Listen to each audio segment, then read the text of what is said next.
My family branded me a pathetic disappointment and completely erased me after I refused to lie to the police about my brother Kyle's car accident, where he was drunk and hit a teenager who was walking the neighborhood dogs.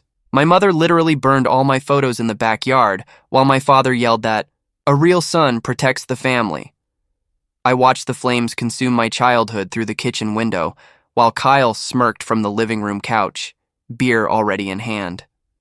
The teenager's name was Emma Hartley, 15 years old, 3 broken ribs, shattered pelvis, traumatic brain injury. The golden retrievers she'd been walking for pocket money scattered across Morrison Avenue. One died at the scene. My mother didn't ask if I'd testify. She commanded it over burnt pot roast 2 hours after Kyle's arraignment. "You'll tell them you were driving," she said, fork scraping porcelain. "Kyle has his whole career ahead of him." Kyle had been fired from 4 jobs in 2 years.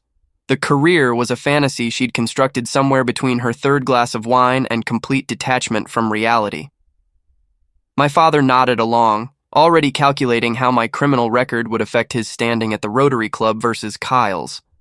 I was the backup son, the one who'd gone to community college instead of state, the one whose accounting job didn't come with business cards impressive enough to display on the mantle. I said no. One word. Simple. Clear. My mother's face transformed into something I'd never seen before, rage and betrayal mixed with genuine confusion that I'd stopped playing my assigned role. Kyle laughed, actually laughed, and said, "Guess the golden boy finally grew a spine." Golden boy. I'd been called that exactly once in my life, sarcastically, when I made Dean's List and Kyle flunked out. But that night, watching my father's jaw clench and my mother's hands shake, I realized something they'd all somehow missed during their years of favoritism and careful ignorance.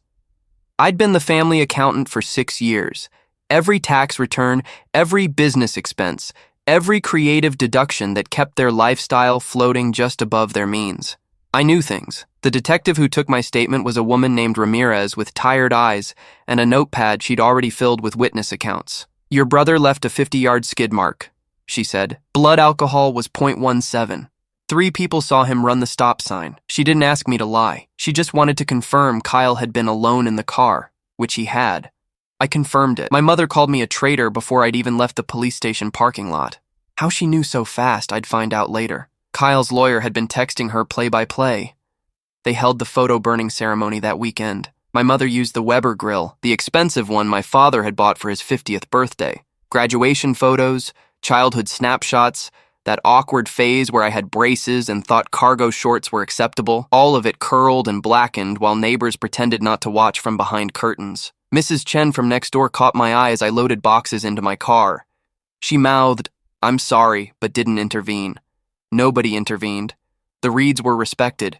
The Reeds donated to the youth center. The Reeds had a son who'd made a mistake. Kyle's trial was set for 4 months out. His lawyer, a man named Whitmore, who wore cufflinks that cost more than my monthly rent, got him out on bail within 18 hours. The Hartleys couldn't afford their own attorney. Emma's mother cleaned houses. Her father drove trucks long haul. They had a public defender who looked about 12 and carried files in a backpack. I watched from the courthouse gallery as Whitmore talked about Kyle's bright future and momentary lapse in judgment. The judge, a man my father played golf with, set bail at $20,000. The Reeds paid it in cash. I moved into a studio apartment in a part of town my mother would have called transitional. Peeling paint, sirens at night, a bodega on the corner that sold single cigarettes and lottery tickets. It was $700 a month, utilities included, and the superintendent didn't ask questions when I paid first and last in cash. I'd been saving for years, small amounts skimmed from birthday cards and Christmas bonuses that my parents assumed I spent on things they'd approve of. $10,000 in a savings account they didn't know existed. I'd learned early that having an escape route mattered more than having their approval. My phone rang constantly the first week. My mother, my father, Kyle's girlfriend Amber, who I'd never liked anyway, they left voicemails that started with bargaining and ended with threats. "You're destroying this family. Think about what you're doing to your mother. Kyle could go to prison because of you." That last one from my father, as if Kyle's choices had nothing to do with it, as if Emma Hartley didn't matter, as if 15 years old and catastrophic injuries were just unfortunate details in Kyle's narrative. I blocked their numbers on day 8. All of them. The silence was immediate and unsettling, like the moment after a thunderstorm when your ears are still ringing but the rain has stopped. I'd expected relief. Instead, I felt unmoored. 28 years of programming doesn't delete easily. I still caught myself thinking I should call my mother on Sunday nights. Still had to remind myself that I wasn't welcome at the house on Maple Drive anymore, the one with the wraparound porch and the garden my mother pretended to enjoy maintaining. Work was awkward. I'd made the mistake of mentioning the situation to Patricia in HR during a moment of weakness in the break room. She'd made sympathetic noises and then immediately told everyone. By Monday, people were taking sides. Half thought I was brave, half thought I was disloyal. The partners didn't say anything, but I got pulled from the Morrison account, the big one I'd been building toward for 2 years. No explanation. Just a reassignment to inventory audits for a chain of hardware stores. The Hartley's attorney reached out 3 weeks after the photo burning. Not the public defender. A new one. Someone who didn't look 12 and didn't carry files in a backpack. Her name was Sarah Chen. Yes, Mrs. Chen's daughter, who'd graduated Harvard Law and spent 5 years in the prosecutor's office before going into private practice. She'd taken the case pro bono after her mother told her what happened in my parents' backyard. Small towns have long memories and connected families. Mrs. Chen had watched me grow up. She'd also watched Kyle grow up, watched the careful way my parents managed his disasters while I faded into reliable invisibility. Sarah Chen had questions, lots of them, about Kyle's history, about the family dynamics, about why a 26-year-old man with 3 DUIs still had access to the family car. I answered them in her office downtown, a space with actual artwork and furniture that matched. She recorded everything, took notes in handwriting so precise it looked typed. "Your testimony is going to be crucial," she said, "but I need you to understand what you're walking into. Your family has resources. Whitmore is going to come after your credibility." I understood. I'd been doing the taxes. I knew exactly what resources they had, and more importantly, how they'd acquired them. The investment property my father claimed depreciated while actually generating rental income. The business losses that were actually Kyle's credit card bills. The charitable donations that looked generous on paper, but were mostly donated back to organizations my father controlled. 6 years of careful documentation, and I'd kept copies of everything. Not because I'd planned this, because I'd been taught to keep backup files, to prepare for audits, to never trust that the original wouldn't be lost or destroyed. The kind of lesson you learn early when you're the expendable son. Sarah Chen's office became my sanctuary over the next month. She didn't ask me to justify my choices or explain why I wouldn't sacrifice myself for Kyle's convenience. She treated the case like what it was. A drunk driver who'd nearly killed a child and a family, trying to buy their way out of consequences. Emma Hartley was still in rehabilitation, relearning how to walk. The medical bills had already exceeded $200,000. Kyle had posted photos at a bar 3 days after his arraignment. I showed Sarah the photos, not because she'd asked, but because Kyle was stupid enough to tag himself on social media. "Celebrating freedom with the real ones," the caption read, surrounded by shot glasses and his arm around Amber. Sarah screenshot everything without comment, her face professionally neutral, but her fingers moved faster across the keyboard after that. The preliminary hearing was scheduled for mid-October. Sarah warned me that Whitmore would try to exclude my testimony on procedural grounds, claim I had bias or ulterior motives. "He'll make it about family loyalty," she said. About a jealous brother trying to destroy his sibling. She wasn't wrong. I'd seen how Whitmore operated during Kyle's bail hearing, the way he'd painted Kyle as a promising young man corrupted by one night of poor judgment. The judge had eaten it up. What Sarah didn't know yet was that I'd started my own investigation.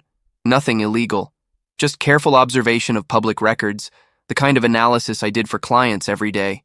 Property transfers, business filings, tax liens. My father's construction company had been struggling for 2 years, secured by loans against the house on Maple Drive. The same house they'd just refinanced to pay Kyle's legal fees. They'd borrowed $300,000 at 7% interest. The payments would crush them within 18 months if Kyle's case dragged out. I didn't feel guilty about knowing this. They'd taught me to find financial weaknesses, to exploit loopholes, to understand that money was power and information was leverage. They just never expected me to use those skills against them. My Aunt Carol called on a Tuesday. My father's sister, the one who'd moved to Oregon 15 years ago and only appeared for major holidays. "Your mother told me what you did," she said. No preamble. I waited. "I want you to know I think you're right." The words hung there. "Kyle's been a disaster his whole life, and they've enabled every bit of it. Someone needed to stop protecting him." Aunt Carol had stories, years of them. Kyle stealing from her purse during Christmas visits, Kyle wrecking her car when he was 17 and my parents paying for repairs but never making him apologize, Kyle showing up drunk to her second wedding and making a scene during the vows. "Your parents pretended none of it happened," she said. "They've been rewriting reality for so long they've forgotten what truth looks like." She offered me something unexpected. Documentation. She'd kept records because that's what you did with addicts and liars. You protected yourself with paper trails. Credit card statements where Kyle had stolen her information, police reports from the wedding incident, a letter from my mother asking her not to make trouble when Kyle had forged her signature on a check. "I've been waiting for someone in that family to stand up," she said. "I didn't think it would be you." The insult stung because it was accurate. I'd been the compliant one, the fixer, the son who absorbed damage to keep the family functioning.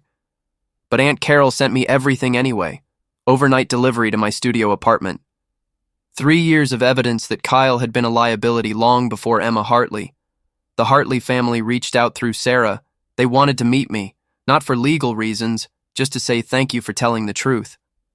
Emma's mother, Diana, insisted on cooking dinner at their house. I tried to refuse, told Sarah it felt inappropriate. She said, "They need to look you in the eye and see that someone cared more about their daughter than their own family reputation." Their house was smaller than my studio, a rental in a neighborhood where chain-link fences outnumbered privacy hedges.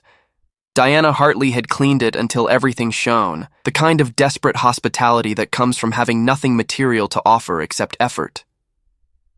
Emma was there, wheelchair-bound, her speech still slurred from the brain injury. 15 years old, and she'd never walk normally again. Never run. Never dance at prom or play sports or do any of the mindless physical things teenagers take for granted. She thanked me. This child who'd lost her future thanked me for basic human decency. Her younger brother, maybe 10 years old, stared at me like I was some kind of hero instead of just someone who'd refused to commit perjury. Their father, Robert, gripped my hand so hard my fingers went numb. "The police said most families protect each other," he said. "They told us not to expect anyone to testify against your brother." I ate Diana's pot roast and listened to Emma talk about her physical therapy, how she'd managed to stand for 30 seconds yesterday without assistance. 30 seconds. Kyle had stolen this girl's life for a 12-pack of beer, and the arrogance of believing consequences didn't apply to him. And my parents wanted me to help him escape punishment. When I got home that night, there was an envelope taped to my door. No postage, hand-delivered. Inside was a single photo, one that hadn't been burned. Me and Kyle at his high school graduation, his arm around my shoulders, both of us smiling. On the back, in my mother's handwriting, "Remember when you loved your family." The emotional manipulation was almost impressive, except I'd done their accounting. I knew they'd claimed Kyle as a dependent for 3 years after he'd moved out, pocketing tax refunds they weren't entitled to. I knew about the insurance fraud when my father's warehouse accidentally caught fire. I knew my mother had been skimming from the youth center donation fund she managed, tiny amounts that added up to thousands over time. I didn't love these people. I'd just been terrified of them. Whitmore filed a motion to exclude my testimony the week before the preliminary hearing. The argument was predictable. I was a disgruntled family member with unclear motives. My testimony would be prejudicial and unreliable. Sarah filed a counter motion with attachments, police body cam footage of my interview, statements from witnesses who'd seen me at the scene, a timeline proving I'd contacted authorities before my family had pressured me to lie, and something extra. Aunt Carol's documentation entered into evidence as proof of pattern behavior. Kyle's history wasn't just relevant, it was crucial. This wasn't a one-time mistake. This was an entitled drunk who'd spent a decade escaping accountability while his family cleaned up the wreckage. The judge scheduled a hearing on the motion. My father called from an unknown number, getting past my blocks. "You're submitting family documents to court?" His voice was quiet, dangerous. "You're airing private business in public records?" I said. "You taught me that everything is leverage. You just never thought I'd leverage it against you." He hung up. My mother tried next, crying, begging me to withdraw the documents. "This will destroy us," she said. "Everyone will know." I told her everyone already knew. Small towns don't keep secrets. They just pretend to. Mrs. Chen had talked. Diana Hartley had talked. The witnesses on Morrison Avenue had talked. The only people still pretending the Reeds were respectable were the Reeds themselves. Kyle left a voicemail that was just screaming, incoherent rage, and threats that were specific enough to forward to Sarah. She contacted the prosecutor. Witness intimidation. Another charge to add to Kyle's growing list. Bail was revoked within 48 hours. He'd be staying in county jail until trial. My mother blamed me for that too. As if Kyle threatening me was somehow my fault. As if I'd forced him to leave evidence of his own stupidity. The preliminary hearing was standing room only. Small-town entertainment, the respectable Reed family imploding in real time. I sat in the gallery next to Aunt Carol, who'd flown in specifically to watch. Sarah had prepped me for hours, but nothing really prepared you for sitting 15 feet from your parents while they stared at you with pure hatred. Whitmore was good. He painted me as jealous, bitter, a failed son lashing out at his more successful brother. He pointed out that I lived in a studio apartment while Kyle had been living at home rent-free. That I'd been passed over for promotions while Kyle had opportunities lined up. The implication was clear. I was sabotaging Kyle out of spite. Sarah's cross-examination was surgical. She had me walk through the timeline minute by minute. Where I was when I heard the crash. What I saw when I reached Morrison Avenue. Emma Hartley's blood on the pavement. The golden retriever's body in the street. Kyle stumbling out of his BMW, reeking of alcohol, slurring denials. The witnesses who'd already called 911. The police arriving within minutes. Did anyone ask you to lie before you gave your statement? Sarah asked. No, my family didn't know I'd witnessed it until after I'd already talked to police. And when they found out, they demanded I recant, said I should claim I'd been driving, that Kyle's future was more important than the truth. Whitmore objected. The judge overruled. Sarah continued. Did you consider it? No. Why not? I looked at Emma Hartley sitting with her mother in the front row. Because a 15-year-old girl will never be the same, and someone needed to be held accountable. The judge denied Whitmore's motion. My testimony would stand. The preliminary hearing moved forward. Kyle was bound over for trial on all charges. Vehicular assault, DUI, leaving the scene, witness tampering. Bail was set at $500,000. My parents couldn't pay it. They'd already drained their accounts for legal fees. Kyle would be staying in jail. And somehow that became my fault too. The hate mail started immediately. Not from my parents directly. They'd learned that written threats created evidence. But from people in their circle, the Rotary Club members and church congregation who'd absorbed the Reed family narrative without question. Anonymous letters calling me a traitor, a snake, a disgrace. Someone left a dead rat on my doorstep. Another slashed my tires in the apartment parking lot. I reported everything to Sarah, who reported everything to the prosecutor. Each incident was documented, photographed, added to a growing file of harassment. The police drove by my apartment more frequently. The superintendent, a Vietnam vet named Eddie, who'd seen worse than small-town revenge, installed a security camera pointed at my door. Your family's got friends, he said, but they're not subtle people. Work became impossible. The partners called me into a conference room 3 weeks after the preliminary hearing. They didn't fire me. That would be illegal retaliation. They just made it clear that my continued employment was creating complications with certain clients, specifically clients who did business with my father's construction company.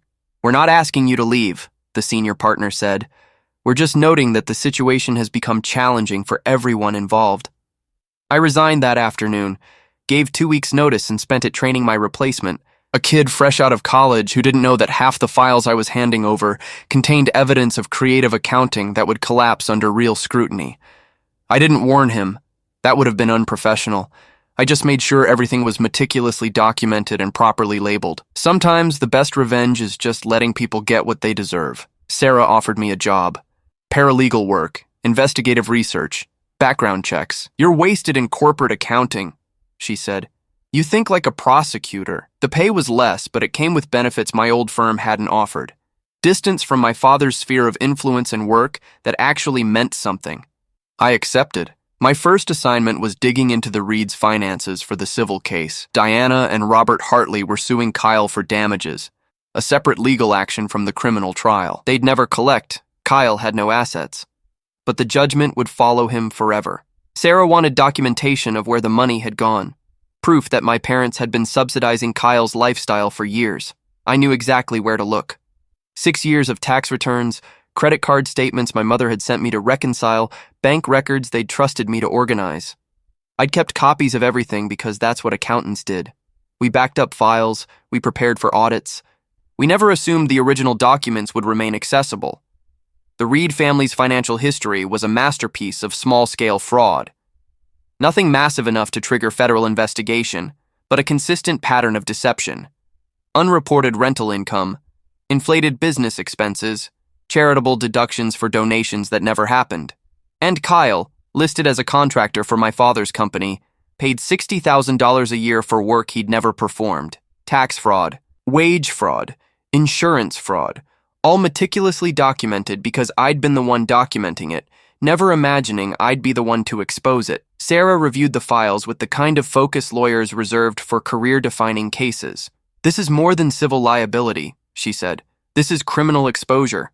She made copies, secured originals in her office safe, and contacted a friend at the IRS. Not to file a complaint yet, just to understand what we were looking at. The answer came back within a week. Serious penalties, possible prosecution, definitely enough to destroy my father's business and my parents' financial stability. I should have felt guilty. I'd been raised to protect the family, to keep secrets, to value loyalty above honesty. But every time doubt crept in, I thought about Emma Hartley's wheelchair, her slurred speech, her mother's exhausted eyes. The medical debt that would follow them for decades while Kyle's legal defense fund, funded by fraud, tried to buy his freedom. The trial date was set for January, 3 months away. Kyle remained in county jail because my parents couldn't make bail without liquidating assets they no longer had access to. The house on Maple Drive had a lien against it now. The construction company was bleeding clients. My mother had quietly resigned from the youth center board before questions about the missing donation money became formal accusations. They were collapsing. Slowly. Publicly. Exactly the way they'd tried to make me collapse when I'd refused to lie. Thanksgiving approached. Aunt Carol invited me to Oregon. A genuine offer of refuge. I declined. I had work. Sarah's firm was building multiple cases, and I was the research specialist who understood how documents connected. The Hartley's civil case, the criminal prosecution, and now, quietly, a referral to the state attorney general's office regarding financial crimes. My parents didn't know about that last part yet. They were too focused on Kyle's trial, on Whitmore's increasingly desperate motions, on the media coverage that had turned their respectable family into a cautionary tale about privilege and accountability. The local paper ran a feature article, "Reed Family Legacy Crumbles Amid Criminal Trial." It detailed Kyle's history, my parents' attempts to cover for him, and what the reporter carefully called allegations of financial irregularities. My father tried to sue for defamation. The paper's lawyers responded with a motion to dismiss and a promise to countersue for legal fees. The motion was withdrawn within 24 hours. Everything they'd built was disintegrating, and they couldn't stop it because the foundation had always been rotten. They'd just hidden the decay behind fresh paint and charitable donations and the carefully maintained fiction that the Reeds were better than everyone else. I ran into my mother at the grocery store in early December. Pure chance. I'd moved to a different part of town specifically to avoid this. She was thinner, grayer, wearing clothes I recognized from 5 years ago instead of the designer pieces she usually favored. She saw me and froze, her cart blocking the aisle. For a moment, I thought she might apologize, might acknowledge what they'd done, what they'd asked me to do, why I'd had no choice but to refuse. Instead, she said, "I hope you're proud of yourself." I looked at her shopping cart. Store-brand products instead of name brands. Coupons clipped and organized in her purse, the visible evidence of financial collapse that I'd helped engineer. "I am," I said, and walked past her. She didn't follow. Didn't make a scene. Just stood there in the canned goods aisle while other shoppers pretended not to notice. The Reed family tragedy was entertainment now, something people discussed at dinner parties and church socials. The kind of downfall that made everyone else feel better about their own lives.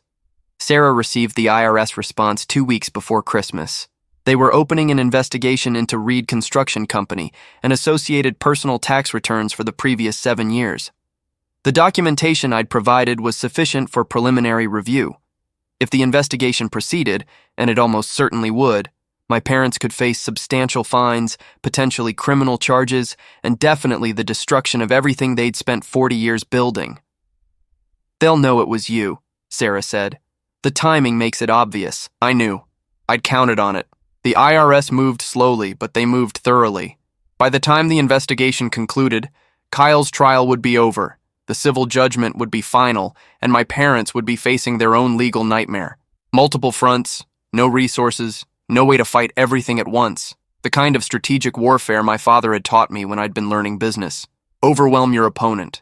Attack from multiple angles. Never give them time to recover. He'd just never imagined I'd be the opponent. Christmas week was quiet. My studio apartment had no decorations, no tree, no pretense of holiday cheer. I worked through the vacation days, compiling evidence, cross-referencing documents, building cases that would bury my family under the weight of their own choices. Aunt Carol sent me a card. Inside was a check for $5,000 and a note. For the son who chose honor over convenience. Your grandfather would be proud. I didn't cash the check immediately.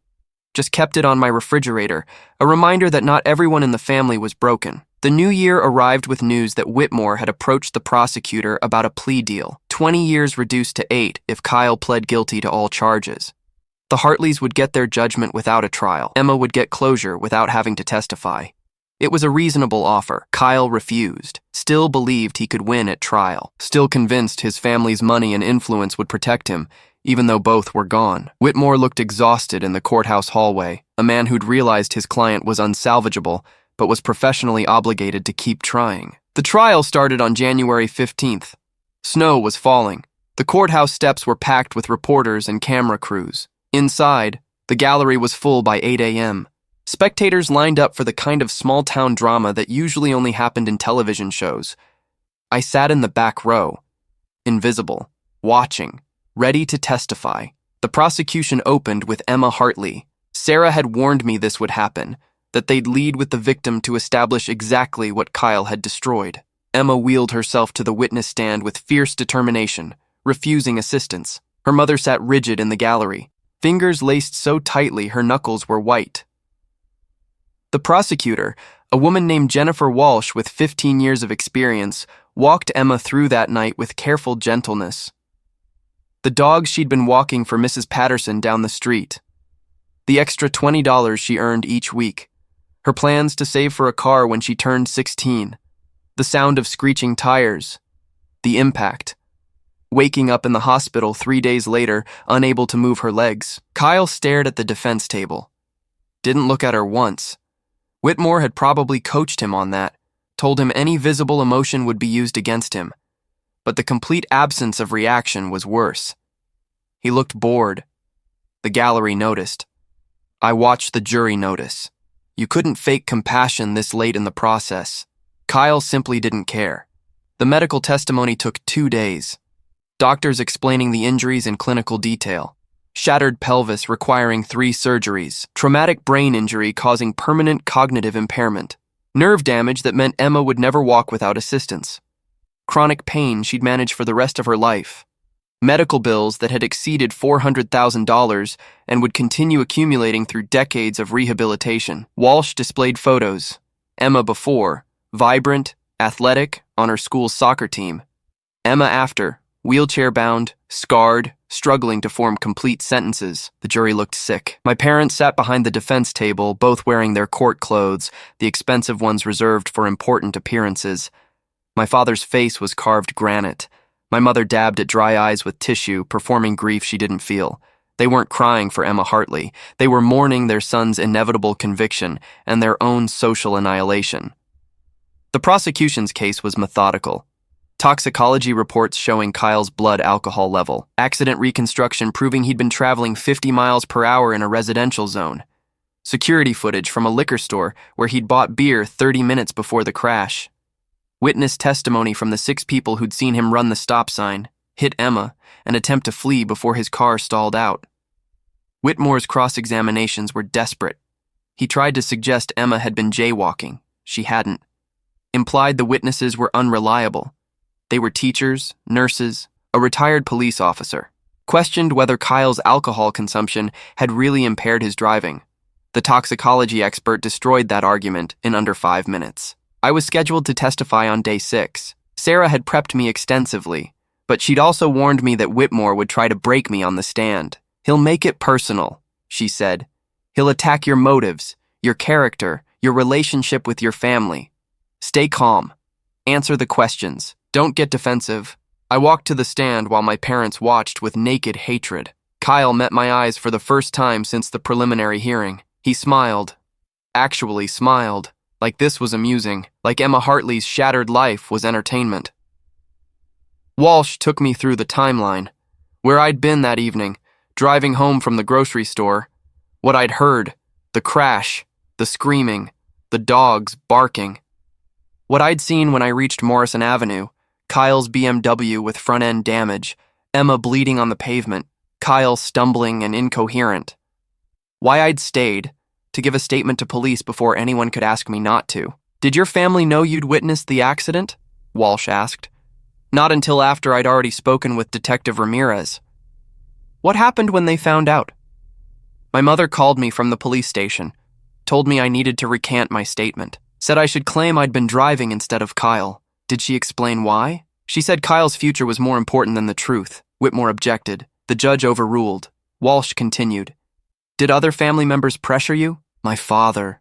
He said protecting family was more important than some stranger's injuries. He called Emma some girl who didn't matter as much as Kyle's career prospects. My father's face reddened. My mother's eyes widened. They hadn't expected me to repeat their exact words. What was your response? Walsh asked. I refused. I told them I wasn't going to commit perjury so Kyle could escape accountability for nearly killing a child. How did your family react to your refusal? They disowned me, burned my photos, told me I was no longer their son. The jury looked at my parents. My mother's tissue dabbing had stopped. She just stared at me with pure venom. Walsh finished. Whitmore stood for cross-examination. Mr. Reed, isn't it true that you've always been jealous of your brother? No, you lived in a studio apartment while he lived in your parents' house. I chose to move out.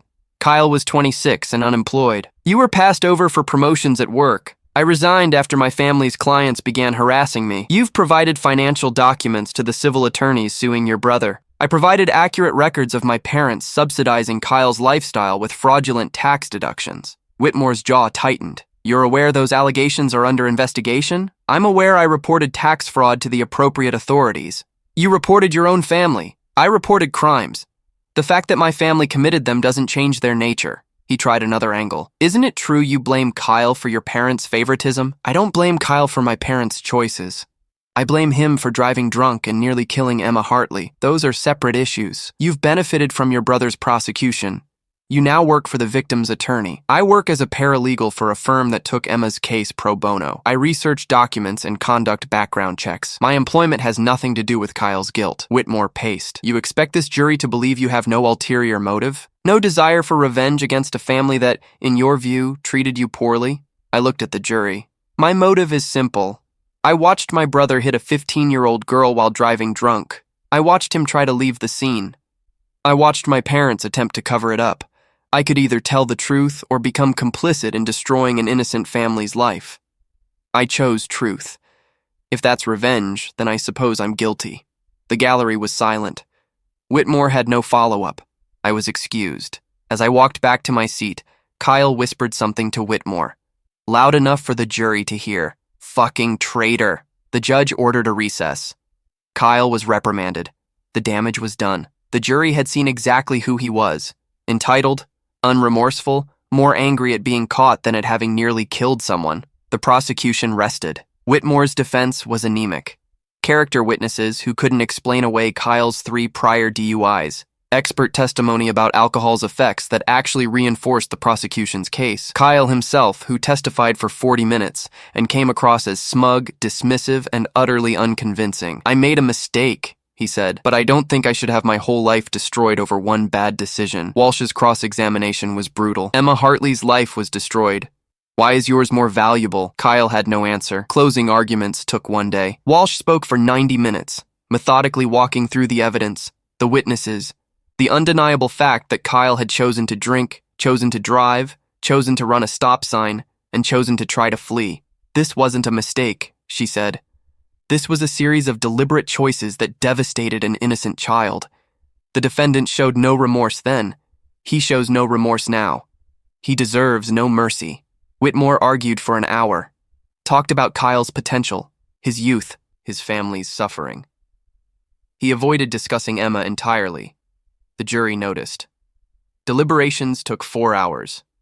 The verdict was read at 6 p.m. on a Wednesday evening.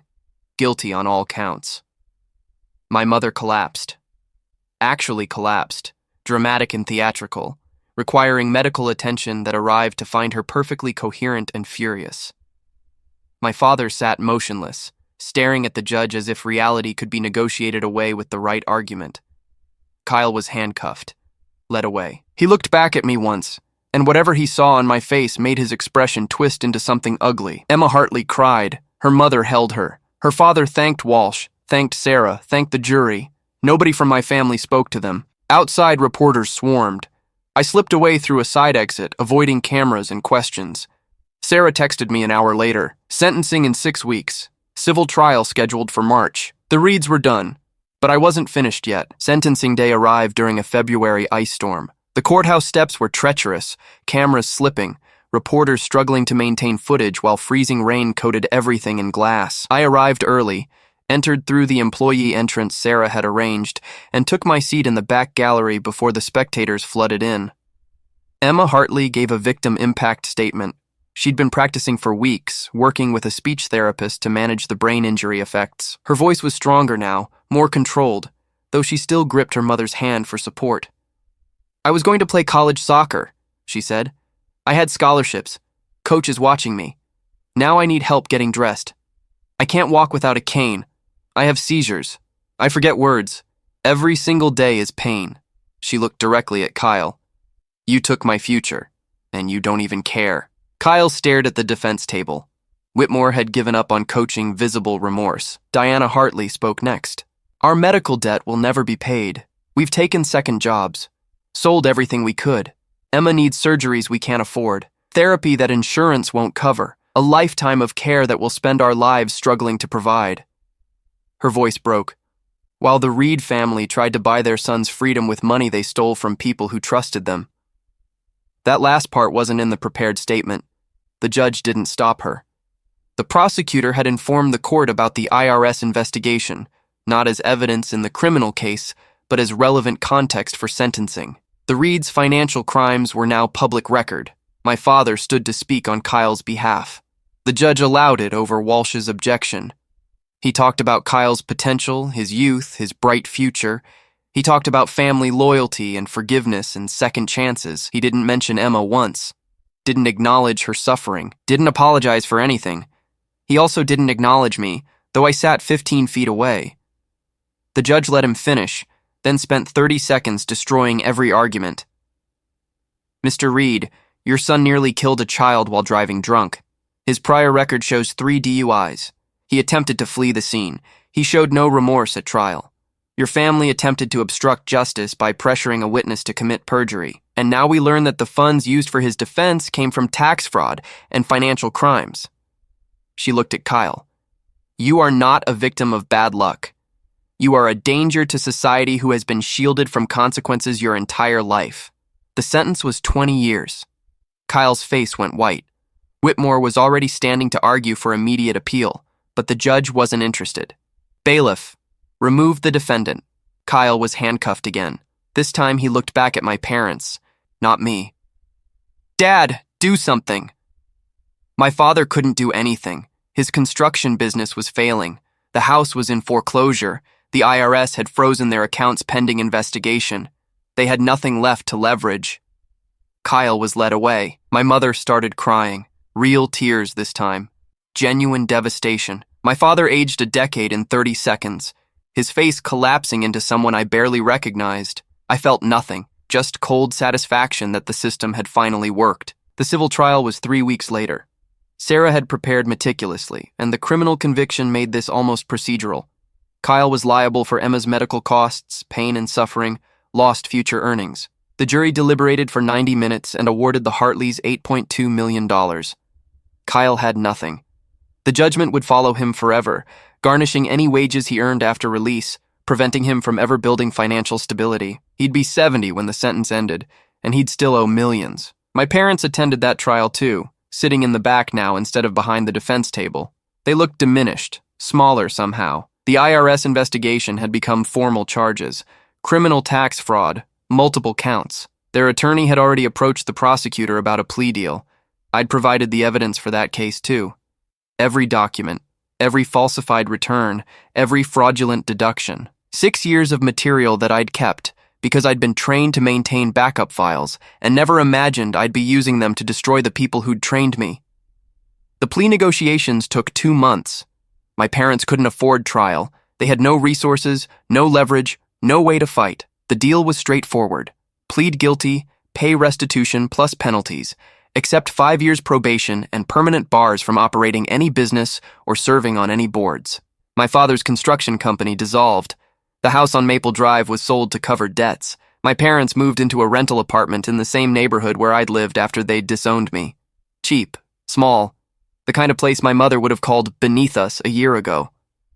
I ran into them at the dollar store on a Saturday afternoon. My father was comparing prices on paper towels. My mother's cart held generic brand groceries and discount toiletries. They saw me and froze. We stood there in the aisle, 3 people who shared DNA and nothing else. My father spoke first. "Are you happy now?" I looked at his worn coat, my mother's graying roots, their exhausted faces. "I'm satisfied," I said. "There's a difference. We're your parents," my mother said. "We raised you, fed you, put you through school. You raised me to value honesty and accountability," I replied, then asked me to abandon both when it became inconvenient. "I just applied the lessons you taught me." "We're family," she insisted. "No," I said. "Family protects each other. You protected Kyle and sacrificed everyone else. You made your choices. These are the consequences." I walked past them. Heard my mother's breath hitch, something between a sob and a gasp. Didn't look back. Sarah's firm offered me a permanent position. Investigator, specializing in financial crimes and document analysis. The work was interesting, meaningful. I helped expose fraud, trace hidden assets, build cases against people who thought money and influence made them untouchable. I was good at it. Years of learning from my father's example had taught me exactly how these crimes worked and where to find evidence. Emma Hartley graduated high school with honors despite missing a year to rehabilitation. She testified at the state capitol for stricter DUI penalties, her wheelchair and cane making the point more effectively than any speech. The law passed. It was named Emma's Law. Kyle sent me a letter from prison. 18 pages of rage and blame, accusing me of destroying the family, ruining his life, betraying blood loyalty. I read it once, then filed it with Sarah. More evidence of his complete lack of remorse or accountability. I never wrote back. The IRS case concluded. My parents paid $300,000 in back taxes, penalties, and interest. Funds that came from liquidating everything they'd spent decades accumulating. My mother's jewelry, my father's tools, the furniture from the house on Maple Drive. All of it sold to pay for their choices. They were broke, unemployable, completely dependent on Social Security and whatever menial jobs they could find. My father worked retail. My mother cleaned houses. Ironic, considering Diana Hartley had cleaned houses to pay for Emma's medical bills. What goes around comes around. Sometimes it just takes years and documentation. Aunt Carol visited that summer. We had dinner at a restaurant I could actually afford now, something nicer than fast food but not pretentious. She asked if I felt guilty. I considered the question honestly. "No," I said. "I feel tired, but not guilty. Your parents tell anyone who'll listen that you destroyed them. I reported crimes. The destruction was self-inflicted." She smiled. "Your grandfather really would be proud. He always said the Reed family needed someone who couldn't be corrupted by convenience." I'd never known him. He'd died when I was 5, but the compliment settled something I hadn't realized needed settling. Emma Hartley sent me a graduation announcement. She'd been accepted to college, full scholarship, planning to study law. "Because someone should hold drunk drivers accountable," she wrote. "And someone should stand up to families who think they're above consequences. Thank you for being that someone." I kept the announcement on my refrigerator next to Aunt Carol's uncashed check. Reminders that doing the right thing cost everything and was worth it anyway. My lease was up in August. I moved to a better apartment, one with actual square footage and windows that didn't face a brick wall. Sarah helped me move, along with Eddie from the old building and some co-workers from the firm. Small gathering, pizza and beer, people who'd become something like family. Not the toxic, obligatory kind. The chosen kind. The kind who showed up because they wanted to, not because blood demanded it. I saw my parents one more time that year, at the grocery store again. Different store, same ritual of comparing generic brands and counting change. My mother saw me first, touched my father's arm. They turned and walked away rather than share the aisle. That was fine. We had nothing to say to each other anymore. Kyle would be eligible for parole in 17 years. He'd be 43. The judgment would still be waiting. Emma's medical needs would still be accumulating. He'd spend whatever remained of his life paying for one night of choices that had cascaded into destruction. My parents had 17 more years to think about how they'd enabled him, protected him, sacrificed everything to shield him from consequences that caught up anyway. I had 17 years to build a life that meant something, to help other victims, to expose other frauds, to prove that choosing truth over loyalty wasn't betrayal, it was integrity. The Reeds were done. Their name was mud in town. Their legacy was cautionary tales and whispered gossip. Their future was small apartments and discount groceries and the permanent stain of criminal records. I'd taken everything from them, using tools they'd taught me and documents they'd trusted me to manage. And I slept perfectly fine at night. 3 years later, I bought a house. Nothing extravagant. 3 bedrooms, small yard, in a neighborhood where people actually knew their neighbors. The mortgage was manageable. The location was 40 minutes from my parents' rental apartment, far enough that I'd never accidentally encounter them at the grocery store again. Sarah came to the housewarming, along with half the firm and some people I'd helped during cases. Emma Hartley sent flowers with a card. For the person who proved integrity matters more than family approval. She was finishing her junior year at university, maintaining a 3.8 GPA despite ongoing physical therapy.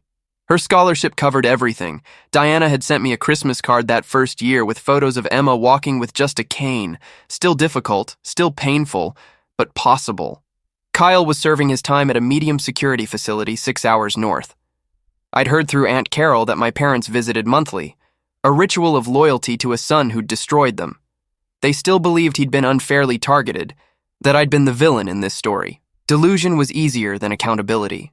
The construction company that bought my father's business contacts folded within a year. Turned out his successful operation had been sustained by corner cutting and intimidation that only worked while he had resources. Without money to threaten lawsuits or buy influence, his reputation revealed itself as fiction. Former clients started talking about shoddy work and ignored complaints. Building inspectors who'd previously overlooked violations suddenly remembered documentation.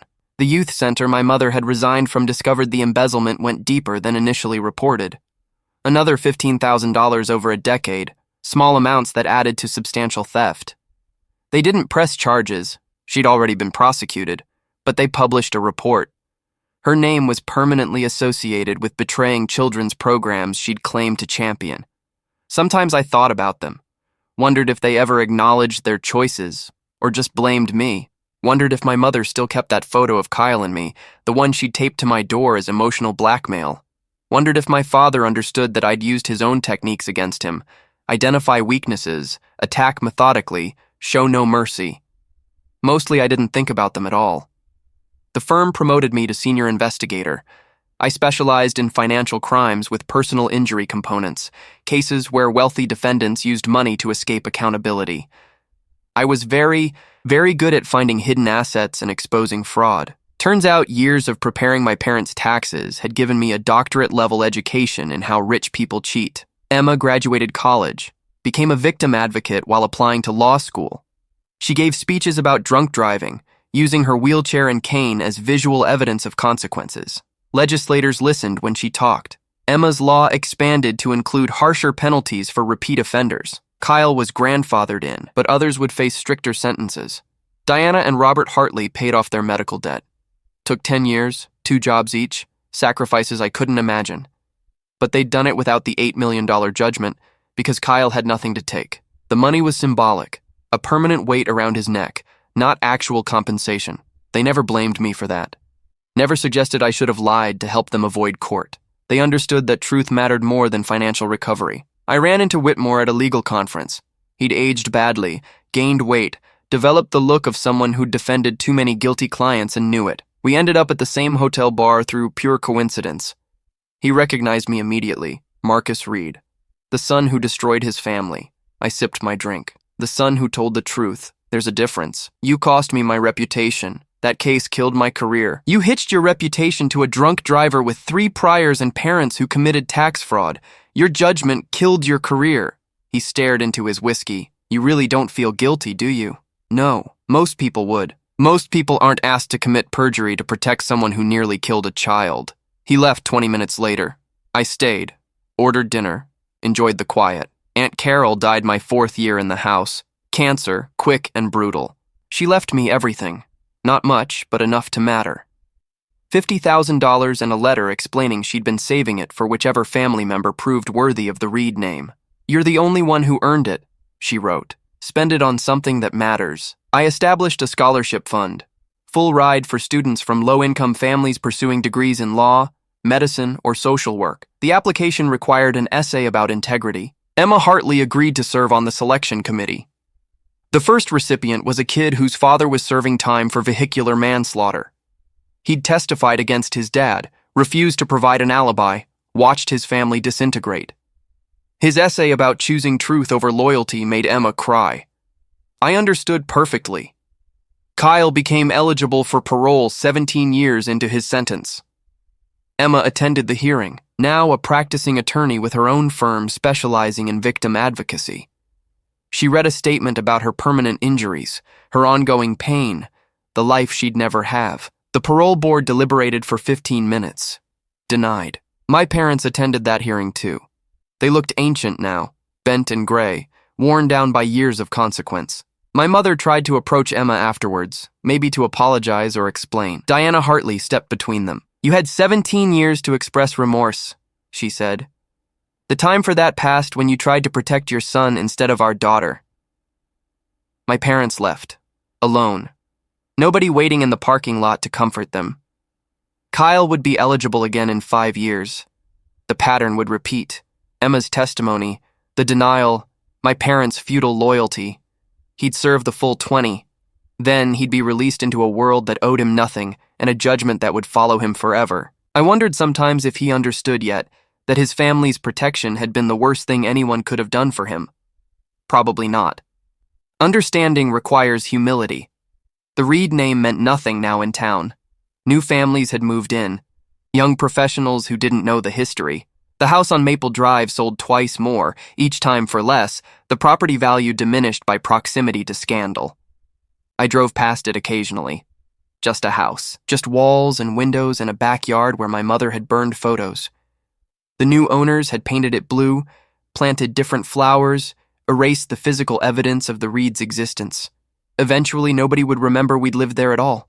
My 5th year in the house, I started dating someone Sarah introduced me to, another attorney, someone who'd grown up in foster care and understood that family was choice, not obligation. We took it slow. I'd learned that trust was earned, not assumed. She asked about my parents once. I explained the situation without emotion, just facts, timeline, consequences. She listened, then said, "You did the right thing. It cost you, but you did it anyway." That was all. No psychoanalysis. No suggestion I should reconcile or forgive. Just acknowledgement that integrity sometimes requires sacrifice. I proposed a year later. Small wedding. Aunt Carol would have loved her. Emma attended, walking with a cane but steady now after years of therapy. She'd gotten married, too, to her physical therapist, someone who'd seen her at her worst and stayed anyway. They were expecting their first child, a daughter. Life continued. Cases, investigations, exposing fraud, holding people accountable. Work that mattered because I'd learned personally that justice required someone willing to sacrifice comfort for truth. My parents existed somewhere in the background. Growing older, still visiting Kyle, still maintaining their victim narrative. I heard updates occasionally through people who'd known them before, but their lives had contracted into insignificance. They'd built everything on sand and fraud and conditional love. When tested, it had collapsed immediately. I'd built on truth. Harder foundation to establish, but it held. Kyle's second parole hearing happened on a Tuesday. Emma testified again. Denied again. My parents looked even older, somehow smaller. They didn't try approaching Emma this time, just left quietly, Two elderly people whose son would remain in prison until he was 63. I didn't attend. Didn't need to. The outcome was inevitable.